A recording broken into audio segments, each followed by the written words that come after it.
नमस्कार, सुस्वागतम, वेलकम, अभिनंदन। मैं हूं आपके साथ आपकी अपनी होस्ट दोस्त डॉक्टर वायरा की। स्वागत अभिनंदन करती हूं आपके मेरे और माता रानी की इस खूबसूरत से 5 मिनट स्टोरी पर।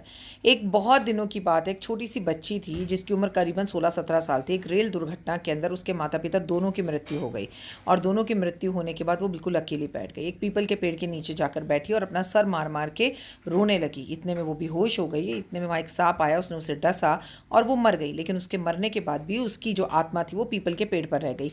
वहीं से रामू नाम का एक व्यक्ति जो है 2 रोटी लेकर निकल रहा था और उसे बहुत तेज़ भूख लग रही। जैसे रोटी खाने बैठा तो पीपल के पेड़ में से उस लड़की की आवाज़ आई, मैं भूखी हूँ, मुझे भी खाना दे दो। उसे समझ में नहीं आया कौन बोल रहा है, कहाँ से बोल रहा है। वो दाएं बाएं इधर उधर देखने लगा, तभी देखा सामने उसकी रोटी के पास एक छोटी सी बच्ची बैठी हुई है जिसकी उम्र करीबन 8 साल है।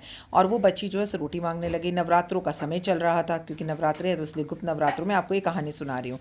तो उसने अपनी रोटी उस बच्ची को दे दी। बड़ा प्यार आया। उसने बोला तुम्हारा कौन है? बोली मेरा कोई नहीं है। वो बच्ची जो थी, उस बच्ची की जो आत्मा थी वो लक्ष्मी के अंदर मीन हो गई थी, क्योंकि पीपल के पेड़ पे लक्ष्मी जी रहती है। वो उसने बोला आप मुझे अपने घर ले जाओ। वो उसके अपने घर ले गई। अपने घर ले गया उसने। उसकी माँ ने कहा कि उसकी पत्नी ने कहा कि अरे पहले ही हमारी 6 बेटियां हैं, तुम एक और को लेके आ गए। तो बहुत अच्छा था रामू। उसने बोला कि कोई बात नहीं, जहाँ 6 पल रही हैं वहाँ 7 भी पल जाएंगी। जंगल में अकेली थी, भूखी थी, इसको कुछ याद नहीं है इसके माता पिता कौन है। तो उसने बोला अच्छा ठीक है, कोई बात नहीं। बड़े भाव से उसको रखा।